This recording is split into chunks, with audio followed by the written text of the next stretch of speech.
সকাল 10টা। শহরের এক কোনায় ছোট্ট মোবাইল সার্ভিসিং দোকান, জিএসএম ট্রিক্স কেয়ার।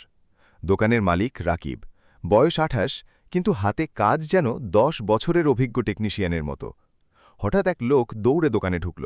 ভাই, ফোনটা বাঁচান, একদম ডেড হয়ে গেছে। রাকিব ফোনটা হাতে নিয়ে শান্তভাবে বলল, চিন্তা করবেন না, আগে দেখি সমস্যা কোথায়। লোকটা খুব চিন্তিত, বলল, এই ফোনে আমার সব গুরুত্বপূর্ণ ছবি আর ডকুমেন্ট আছে, কাল হঠাৎ বন্ধ হয়ে গেছে, আর চালু হয় না।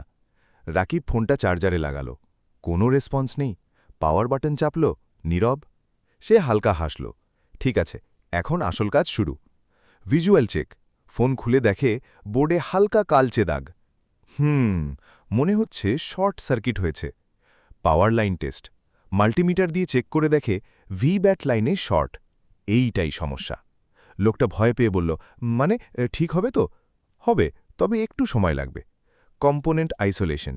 রাকিব একে একে ক্যাপাসিটারগুলো চেক করতে লাগল। এক জায়গায় গিয়ে থামল। পেয়ে গেছি।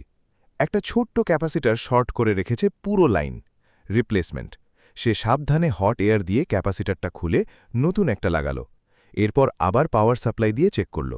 হঠাৎ ফোনে লাইট জ্বলে উঠল, লোগো আসলো।